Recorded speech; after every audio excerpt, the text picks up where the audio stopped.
এই মুহূর্তে কিন্তু বিএনপির মহাসচিব মির্জা ফখরুল ইসলাম আলমগীর আছেন।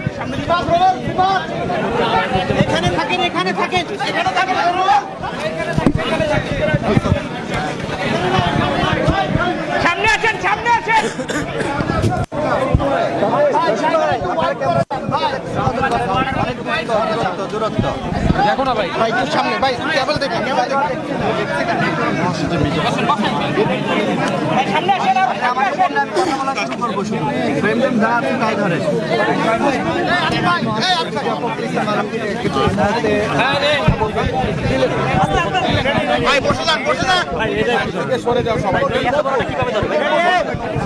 সামনে জায়গা নাই, পিছনের দিকে যেন কেউ নাই করে।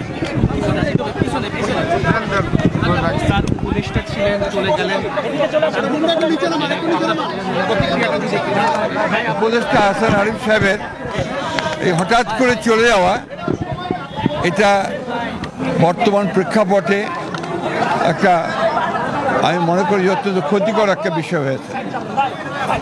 কারণ তিনি শুধু একজন স্বনামধন্য আইনজীবী ছিলেন না, তিনি একজন বিশিষ্ট গণতন্ত্রে বিশ্বাসী মানুষ ছিলেন। এবং এখন যে ট্রানজিশনের যে পিরিয়ডটা, এই গণতন্ত্র উত্তরণের যে পথ, যে কাজ শুরু হয়েছে, এই সময়ে তার খুব বেশি প্রয়োজন ছিল বলে আমরা মনে করি।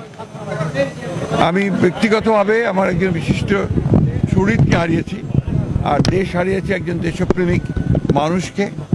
আমরা তার আত্মার মাগফিরাত কামনা করছি, তার পরিবার পরিজনদের প্রতি সমবেদনা জানাচ্ছি।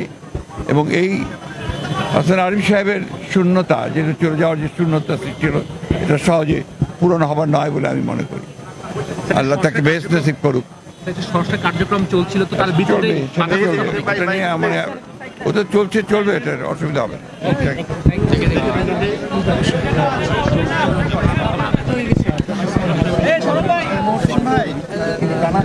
হ্যাঁ, যেমনটি দেখছিলেন আসলে যে প্রধান উপদেষ্টার